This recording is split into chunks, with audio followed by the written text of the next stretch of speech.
दोस्तों, legal and legal में एक बार फिर से आपका स्वागत है।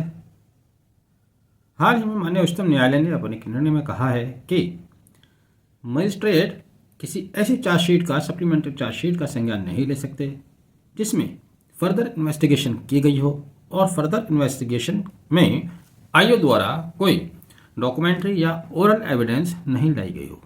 जी हाँ, दरअसल मामला बेंगलुरु का है। ब्रीफ में हम चर्चा करेंगे। केस बहुत लंबा है, पति पत्नी के बीच का मामला है। डिटेल में जब आप इस केस को पढ़ेंगे तो बेचारी पत्नियों को भी सोचने पर मजबूर होना पड़ जाएगा कि वो पतियों पर कहाँ तक भरोसा करें, उनकी बात पर कितना भरोसा करें, कितना नहीं करें। बहरहाल पति पत्नी के बीच में मैट्रिमोनियल डिस्प्यूट था। हस्बैंड लंदन में रहते हैं। पत्नी ने उनसे कहा कि वो भी उनके साथ लंदन में रहना चाहती है। बच्चों को लेकर वो लंदन जाना चाहती थी। एक छोटा बेबी है इनके पास।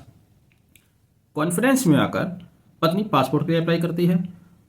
अपने बच्चे के पासपोर्ट की भी डिटेल उसमें मेंशन करती है, उसके लिए भी अप्लाई करती है और वहाँ पर वो अपने हस्बैंड के सिग्नेचर कर देती है। This is very usual between husband and wife.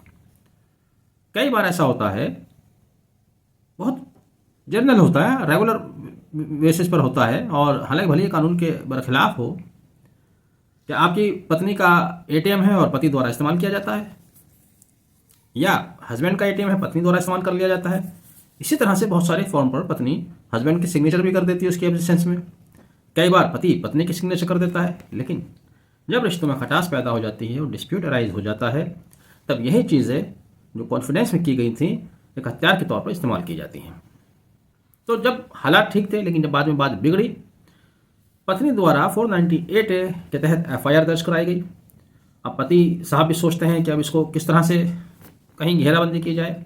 वकीलों के साथ सलाह मशवरा करते हैं तो वो उस एप्लीकेशन को बेस बनाते हैं जब उन्होंने पासपोर्ट के लिए अप्लाई किया था। उस समय उनके हस्बैंड, ग्रॉस इसमें इलीगलिटी ये थी, गलती ये थी कि उस समय हस्बैंड लंदन में थे। उस समय पत्नी ने फॉर्म फिल किया और अपने हस्बैंड के सिग्नेचर करके फॉर्म सबमिट कर दिया। उस बेसिस पर हस्बैंड द्वारा 420 आईपीसी के तहत मुकदमा दर्ज कराया गया। इन्वेस्टिगेशन होता है, चार्जशीट आती है, 173 सब क्लॉज 2 के तहत चार्जशीट फाइल हो जाती है। फिर वो इसमें पाते हैं कि ये मामला तो उनके हाथ से जा रहा है, जो भी वजह रही हो, फर्दर इन्वेस्टिगेशन के लिए वो रिक्वेस्ट करते हैं और मजिस्ट्रेट द्वारा इसमें फर्दर इन्वेस्टिगेशन कराई जाती है सेक्शन 173 सब क्लॉज 2 के तहत। फर्दर इन्वेस्टिगेशन के बाद जो रिपोर्ट सबमिट होती है, जो चार्जशीट सबमिट होती है, मजिस्ट्रेट द्वारा उसका कॉग्निजेंस लिया जाता है। लेकिन पत्नी भी यहाँ अलर्ट हो चुकी थी। वो इस कॉग्निजेंस के खिलाफ, इस आदेश के खिलाफ रिविजन फाइल करती हैं सेशन कोर्ट में, जो डिसमिस होता है। हाई कोर्ट जाती हैं, कर्नाटक हाई कोर्ट, वहाँ से भी डिसमिस होता है। उसके बाद एक क्रिमिनल अपील संख्या 335/2024 सुप्रीम कोर्ट के समक्ष आती है, जहाँ पर ये खामियां उनकी पकड़ ली जाती है। उच्चतम न्यायालय ने कहा कि यदि फर्दर इन्वेस्टिगेशन की जाती है और फर्दर इन्वेस्टिगेशन में आईओ द्वारा कोई ओरल या डॉक्यूमेंट्री एविडेंस नहीं लाया जाता है, तब ऐसे फर्दर चार्जशीट का मजिस्ट्रेट कॉग्निजेंस नहीं ले सकता।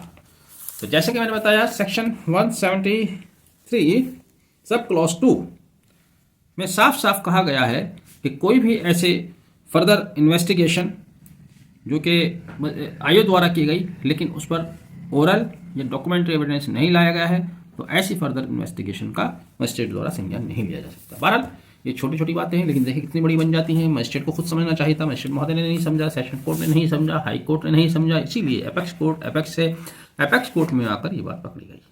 तो जब भी कोई फर्दर इन्वेस्टिगेशन होती है, अगर आप इसमें वादी हैं, कंप्लेनेंट हैं, तो आपको बहुत ज़्यादा होशियार रहना पड़ेगा। कोई ना कोई इसमें एडिशनल इन्वेस्टिगेशन आनी चाहिए। इसमें छूट ये है, चाहे वो ओरल इन्वेस्टिगेशन ही क्यों ना हो, ओरल एविडेंस ही क्यों ना हो, या documentary evidence, well and good.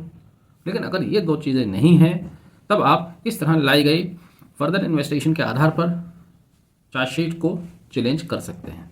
बहरहाल आपने वीडियो आखिर तक देखा। Thank you. Have a nice day.